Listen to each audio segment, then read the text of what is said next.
We are back.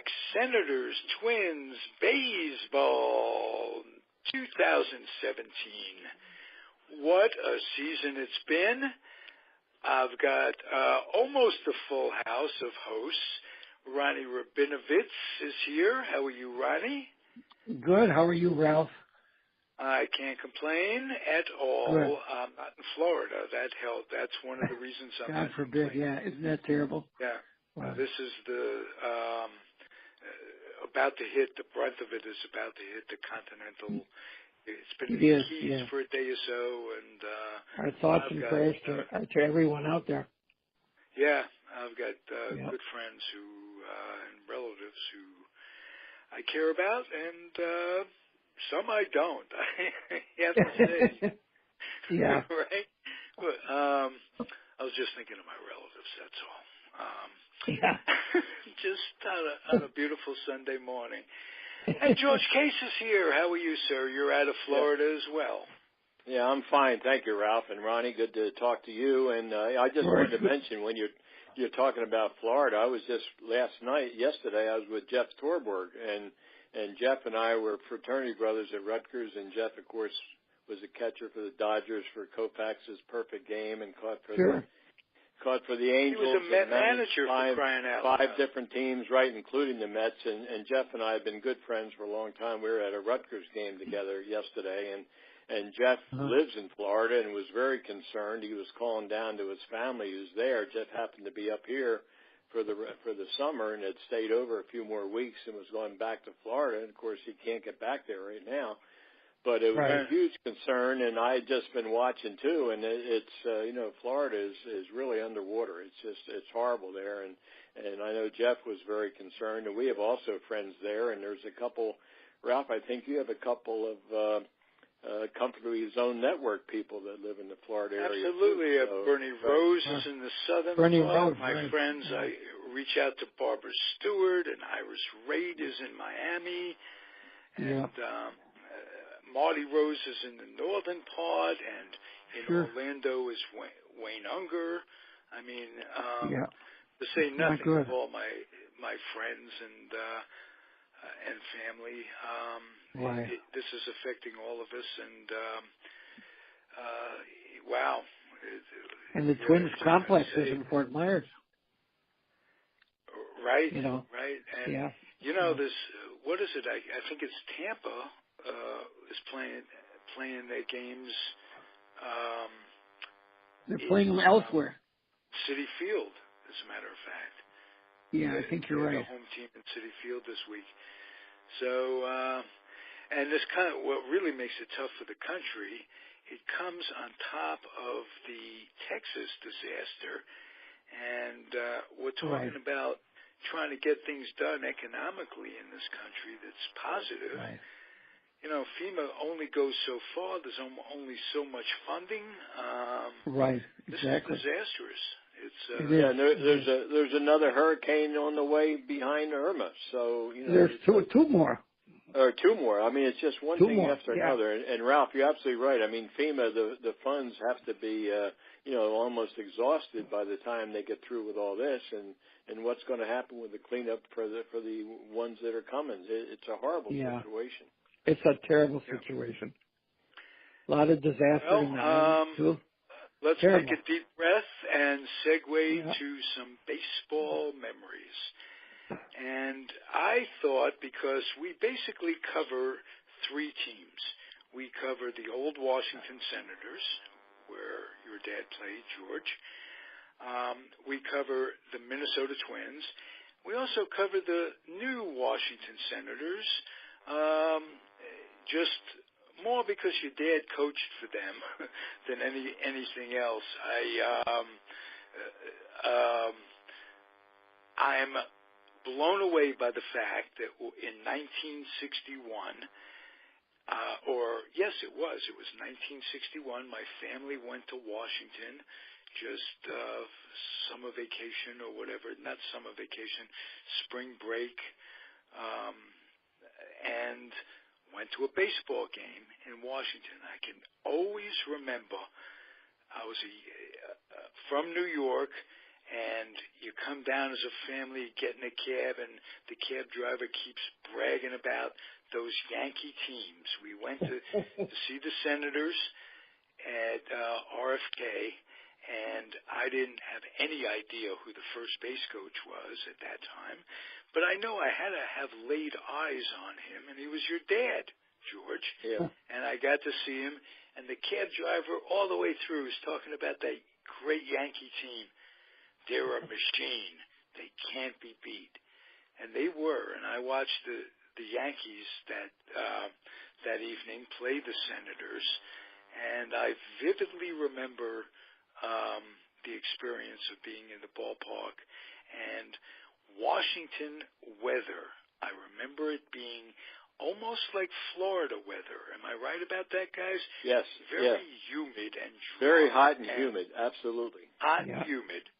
And you wouldn't have expected it, but basically that was my first experience in life. I was in the South. I think Washington, D.C.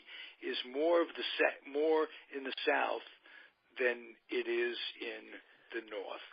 Yeah, I think so, Ralph. We know when a lot of the players, I might have mentioned this before, but a lot of the players actually came from the South, and they had Southern accents. And I know my dad, being a Northeasterner, he didn't have a Southern accent except, from playing ball, he developed a little bit of a Southern drawl, and that's the way it was. But playing in Washington, very, very hot, very humid. And when my dad played, most of the games were during the day, and they were playing in 100% wool flannel uniforms. So, I mean, they were really hot. By the time you saw Washington play the expansion team, I mean, they were wearing double knits, and they did play a lot of night games. So, they didn't have quite the heat problem that they did during the regular season when they were playing at Griffith Stadium. Well, actually not. Double knits didn't come in until 1969. And I remember that distinctly because there was a player in the Mets, I think it was Singleton, if I'm not mistaken, Ken Singleton, who was allergic to double knits, to artificial fabric. And they put like a waiver in. He wore a uniform from the year before. He was one of the only players. But they were like flannel, weren't they, though, Ralph? Weren't they flannel uniforms? Yeah, they were flannel up until 69 for baseball when they went to. They might have been flannel, but they weren't the flannel, because I remember seeing some of the uniforms that they were wearing. Oh no, they weren't as heavy a flannel. Yeah, no, that's what I mean. They weren't the 100% heavy wool flannel that they used to wear. They were lighter weight, and they were certainly a more comfortable uniform. Mm-hmm. Than your dad wore. Right. Wonder why they didn't cut back in the old days on, given the weather and everything, why they didn't make uniforms, adjust uniforms much, much earlier. You know what, Ralph? I don't know that either. And when you look back at it, I mean, the uniforms were basically the same as they were wearing in the early part of the century, and they never changed. I don't know whether it was the baseball tradition or whatever you want to call it, but they were wearing, the Walter Johnson, Ty Cobb, Babe Ruth, Lou Gehrig era. They were in 100% wool flannels, and then when my dad was playing in the 40s and into the 50s, they were still wearing wool flannel uniforms. So part of the tradition, I guess, in baseball, you were supposed to, sweat. So I can tell you for a fact that they were sweating in those uniforms. I imagine. Well, I'm a bit of a baseball cap aficionado, and maybe 2 or 3 years ago, Major League Baseball went to an artificial artificial wool. It's like an acrylic, but it's different than any of the other artificial acrylics. You see cheap caps out there. This really looks like a wool cap. It feels like a wool cap. It's breezier. It's not as restrictive as wool, and it holds its shape and its color. And I resisted. I thought, this is going to be horrible. They're going to all acrylic stuff. but it's a fabric that they made work. It really, you wouldn't know it from real wool, and it's better. So sometimes baseball adjusts, ever so slowly. Ever so slowly, right. What do you guys think of the uniforms that they wore a couple of weeks ago, kind of like Little League uniforms, where the Yankees actually had to put names on the back of the uniforms? Yes. Yeah, they were putting. I think they were putting nicknames or something on the backs, and I know they had myself. Jokers, Yeah, I mean, I'm a baseball. I've mentioned this before. I mean, I'm a baseball traditionalist, and I don't like it, but I understand it. But I think the Yankees. I didn't see the game or I didn't see the photographs, but I think the Yankees with their nicknames on the back, they didn't have the pinstripe uniform, so that was a radical departure for the Yankees. Sure. Right. Yeah. Well, I'm not crazy about that either, to be honest with you. One thing I respect about your team, the Dodgers, I can't remember them ever bastardizing their uniforms. They've always been the Dodgers. It's always been whites, blue. They don't have any of the gray. Every now and again, they'll put an all blue top on as an alternate away uniform, but they don't go nuts. And the Yankees are that way. For the most part, the Mets have been that way, although they've had it's a tradition. And the Senators have been, the traditional Washington Senators had those uniforms, the same ones, made very, very little changes over the entire time of the franchise. And well, you know what was interesting, Ralph, when you mentioned that, I happened to see on Facebook the other day, there was a photograph of Walter Johnson with a sweater that they were wearing rather than warm-up jackets, and the sweater had a block W on it, and I happened to look on one of the photos I have of my dad in his Washington uniform, and here it is. The Walter Johnson photograph was like in the 20s. My dad's photograph was like around 1940 with an identical block W on the chest of the uniform. Oh, yeah. Carrying on that, just the class of it all. It just doesn't have to. And then there were some teams. Minnesota, talk about that. Pretty classy. Absolutely classy uniforms. They've changed it a few times. They've changed the cap a few times with the red on top and the blue. Much like the Boston Red Sox. There's so much of a correlation, which brings me to the old days of the Senators and their cooperation. It was like a sister team, Washington. And I think that got started in researching some of the trades that the three franchises have made. Actually, two franchises, three cities, or whatever, three teams. The most important thing that linked the Washington team to Boston was Calvin Griffith trading his son-in-law, Joe Cronin, to the Red Sox. Right. How did that come about?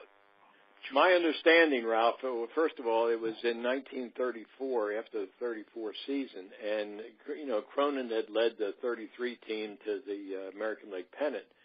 And I think that from my understanding, Mr. Griffith was concerned with the money, as he always was, and the trade of Joe Cronin, his son-in-law, to Boston involved the personnel was Joe Cronin for Lynn Larry, which in itself is just a ridiculous trade. But there was $225,000 that went into the Washington coffers as a result of that trade. Right. Was Washington always playing behind the eight ball financially? Yeah, I think they were. We've talked about it before. Mr. Griffith, depended upon the revenue at the gate and the ball club. I mean, that was it. He had no other outside interests. So money was critical in some of the trades that he made and some of the money that was made in a trade. For instance, just like this with Cronin, $225,000, that was a lot of money to them. And they needed those kind of funds because they didn't have the marketing or the drawing power of, say, the Yankees or the Dodgers or the Giants when they were in New York. So it was a critical issue always for Mr. Griffith was money. Right. Well, that didn't stop when I was a kid growing up in the 50s and the 60s. The Senators made what I think was the worst trade of the era. They traded Jackie Jensen, who was, Cal. He was a two-sport star. He was everything a ball player should be, except he was afraid to fly.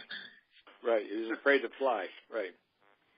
And that really contributed to him not having what I would call, well, maybe even a Hall of Fame career. Right. I think that right.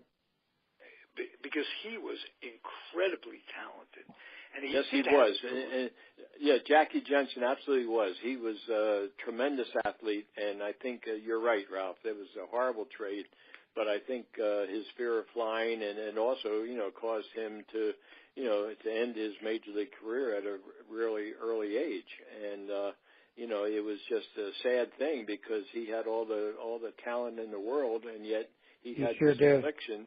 He had this affliction to flying, and when he looked at it, he had his family. They were young, and he was going to be on plane.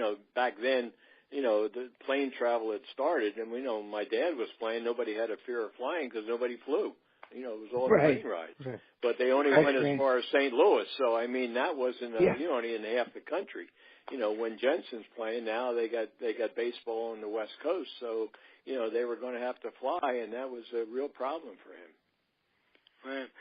Too bad. He was a very talented bubble. Jackie Jensen started his career in the Yankee organization, and he came up when they were just absolutely loaded. They were supplying the American League with talent at that time.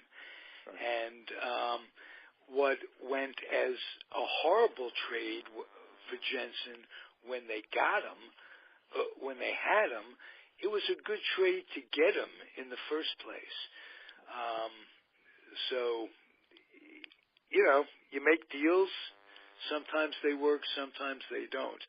Right. My thinking when they traded Jensen, they were looking for pitching. And Washington had excellent position players, the way I saw it, and were always hurting for pitching. Right. And they took a chance. I think it was Mickey McDermott that they got for Jensen, or maybe Tom Umfeldt as well, but it just didn't work out. And McDermott was pretty decent for a year or two for them, but that goes down as the worst.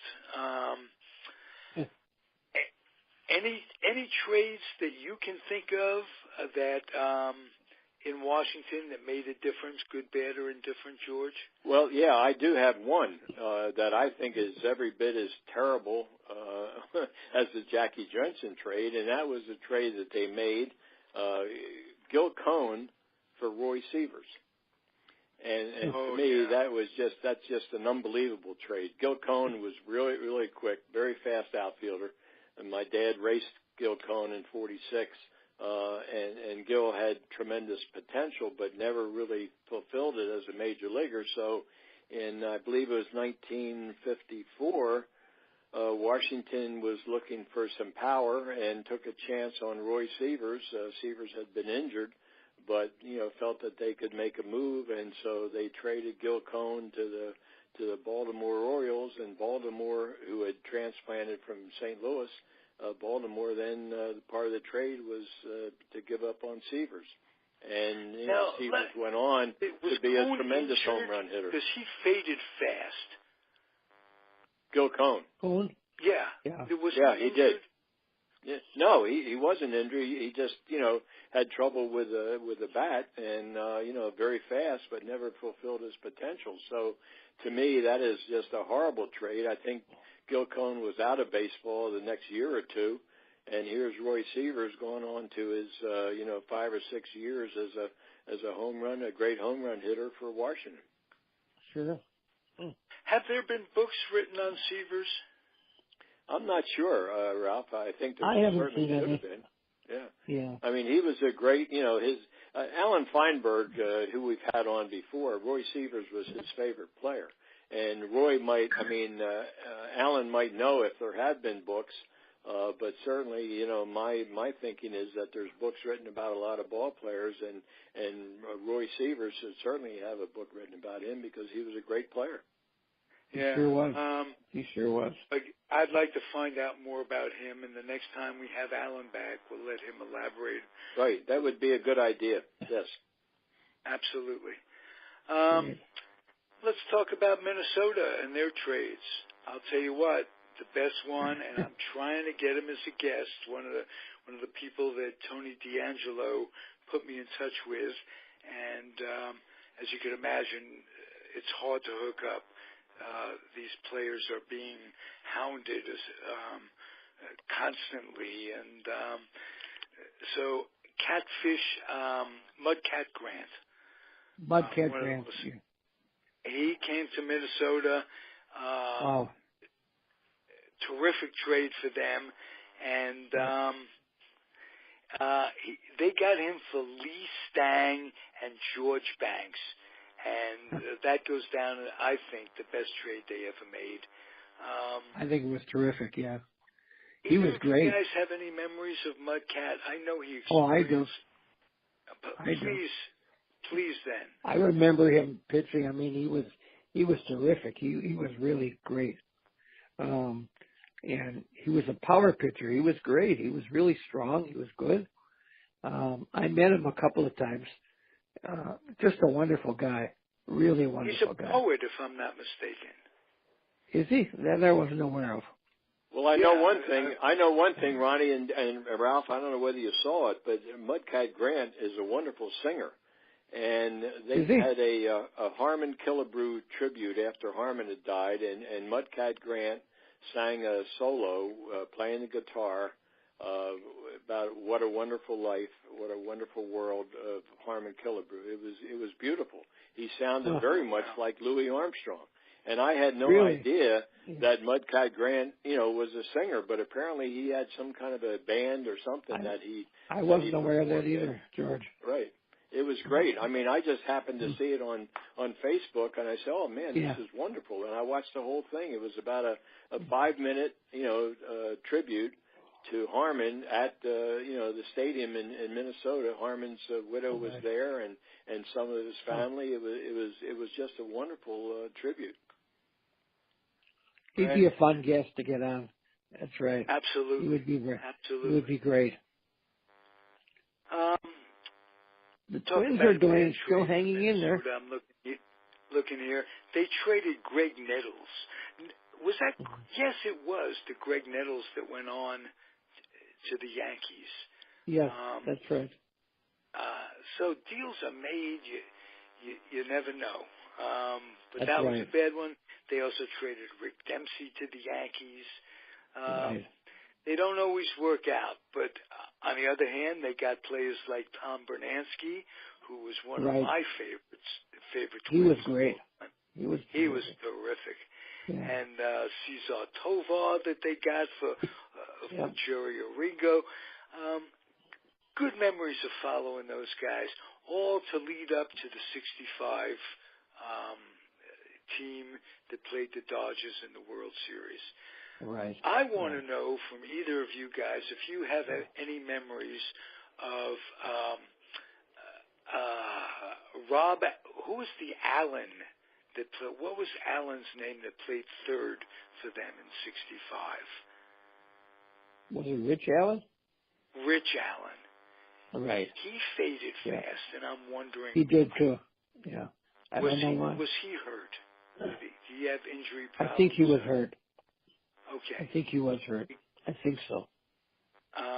Rich Allen. And there was a second baseman that he played along with that year that had a career year when they won. They were loaded. They had Allison and Killebrew and Nasick. Yeah. And that was a fun team to follow. Yes, it was. It was. You know, that 65 team, as Ronnie and Ralph, that 65 team was really a tremendous team. And I think I'd mentioned this before. When my dad went to the Twins in '68 as the third base coach, he really felt that they were going to have another World Series because of the talent that they had. And yet, you know, they faced a really bad year in '68 with injuries. Harmon Killebrew only played 100 games out of the 162 games, and I remember he was hurt. And it was just one thing after another, and they wound up having a terrible year. But you know, the next year they're all healthy. Billy Martin takes over as manager, and they win the league championship. So, you know, it's one of those things where baseball is so dependent upon the health of the players, and especially in a long season. And so important. 65, yeah, they had a great year, and they probably were pretty much injury free. And yet, you know, 3 years later, the same players they're decimated by injuries, and they have a lousy year. That's right. You never know. Injuries could really cost a team a tremendous amount. You know. Yep. So it's not only it's your luck too. You know, it's unfortunate, but that's the way it is. Okay, I save up questions for George that come to mind. George, did your dad have any dealings with Frank Howard? Did they know he didn't have any dealings with Frank Howard. I mean, he knew Frank. I mean, obviously playing in Washington, you know, my dad was before Frank, and then when he was, you know, coaching, Frank hadn't played with Washington yet, but obviously anybody with that kind of ability and name, I mean, his nickname was the Capital Crusher and Hondo. I mean, he was just a huge person with great talent. So my dad, I'd like to find out anything I can about him. This he made that Dodger team. He was about the only real power hitter they had. Right. Oh my God! And you know what he was, and how he got from the Dodgers to the Senators. I mean, I'm not sure of the trade. I don't have it in front of me, but Washington needed that kind of power, and he certainly supplied it. He hit some shots. I think at DC RFK Stadium, they painted the seats, you know, where his home run balls hit. I mean, he was a huge home run hitter. If he got a hold of one, sports star. He was a center at Ohio State, if I remember correctly. Yes, he was. He was a great basketball player, right? Yeah. I saw him one time in Milwaukee when he was playing for the Dodgers. He came back to the hotel. He got out of a Volkswagen. I'll never forget this in my whole life. I'm amazed he could even get out of that car or into it. So. I mean, he just kept coming and coming, and he was so tall, you know. It was so funny. I'm standing outside of the hotel, and I saw him, and I kind of laughed, you know. He just kept coming out. It was like, he was so big. He's a huge guy. Really I think Frank was like 6'8", 250 or something like that. I mean, I've seen photographs of. Yeah, I've seen some photographs of him at an All-Star game standing on the third baseline. I think like Boo Powell, who was another huge guy, but Frank Howard was just way, you know, another 3, 4, 5 inches taller than Powell. I mean, he was a huge man. And he was big. I mean, his frame was big too. Very, very strong. Absolutely. Yeah. And absolutely. Conversely, a guy who wasn't big, tall-wise, was Harmon Killebrew. Harmon was not. He was of average height, but incredibly. But he had arms like a blacksmith. Unbelievably strong back. I think Harmon was like 5'11", but he was just solid. He wasn't that tall. He was. But he had arms like a blacksmith. Yes, he did. Absolutely, you're right, He Ronnie. was so strong. Yeah. And Allison was the big guy on Minnesota at that time. Right. Everybody thinks, Harmon's going to, you know, because of all that prestigious power. No, he wasn't big. He reminded me of the toy cannon guy with Houston. Jimmy Wynn. Jimmy Wynn, yeah. He was with the Dodgers too at one time. Sure. He was a little guy, but boy, did he have power. And not just from your dad's age, George. You're up to, you know. You sure are, George. Jimmy, unbelievable. I have to tell you this something. Chad Today, Rubin. He's yes, on our disabled list, and yes, he is. I hope he recovers soon. Want to get more Twins coverage in, Right. especially over the winter. Want to see what's going on, how they're building, and they're having a terrific year. Ronnie, you follow them pretty closely. You're surprised they've hung in, aren't you? I am. And everybody here feels the same way. They faded in the early part of July a little bit. Yeah. Yep. But they're still in the hunt for the wild card. They came back. Yeah. I mean, and they had a horrible year last year. Just horrible. I think they had 102 losses. Now, every year, every day in the newspaper, they compare the Twins record what it was a year ago. Today, it's 74-68. Okay. Last year was 53-89. Wow. At this time last year. That's quite a turnaround, Ronnie. How's the Are they drawing well? I mean, they're still drawing in the well. hunt, so they're drawing well, and they are in the hunt. Dave St. Peter, who was the president of the Twins, I happened to be speaking there to some kids a couple of weeks ago, and we speak in what's called the Sid Hartman conference room. That Sid Hartman was still a very famous sports writer here in the Twin Cities. So anyhow, their meeting was just finishing, and we were just going in there, and I heard him talking to a group of executives about planning for the wild card, the playoffs, and things like that. So they already were thinking of that then. This was a couple, 2-3 weeks ago. Right. Now, right now, I think they're a game and a half ahead of the Angels in the wild card. So we'll see what happens. No, it's certainly a good year for them. You ought to be happy about them, and you were real happy about the Dodgers until the last couple of weeks of the season. Almighty. Talk about a streak. Oh my God. It's like they hit a brick wall. That's it. I read an article, guys, the other day about the Mets looking for a possible replacement for Collins as a manager.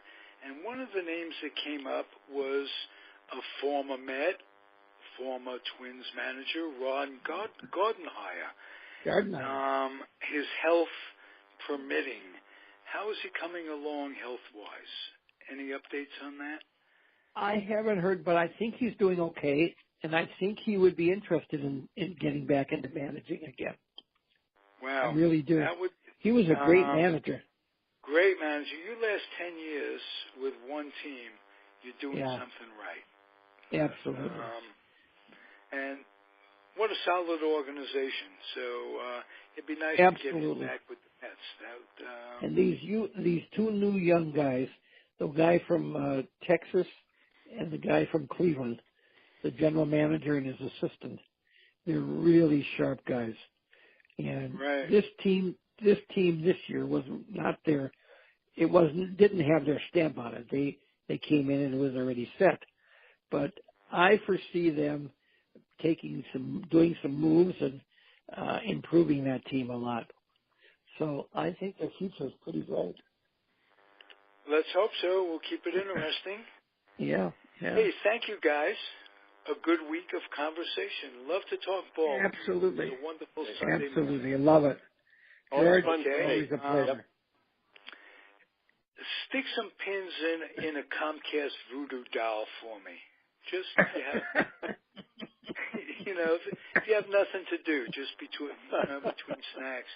Football season's starting. I'm going to try to avoid that personally, but do you guys have any thoughts about Washington football that might perk up somebody's interest? Well, I'm not a football fan per se, but I do live in the Philadelphia area, and so I've been told I absolutely have to watch the Eagles play the Redskins today. So that's what I'm going to do. So I prefer to watch a baseball game, but I guess I'm going to have to watch a football game. Well, I'm a Bear fan. Rockland and Jurgensen are not about. playing. No, right. So, but that's all right. I have an exciting evening tonight, guys. I'm going to be at our synagogue. Michelle Obama is going to be speaking there. So I'm looking forward to that. It should be great. I had no idea that woman was Jewish. She just absolutely fits right in. Well, you remember the story with Sammy Davis, don't you?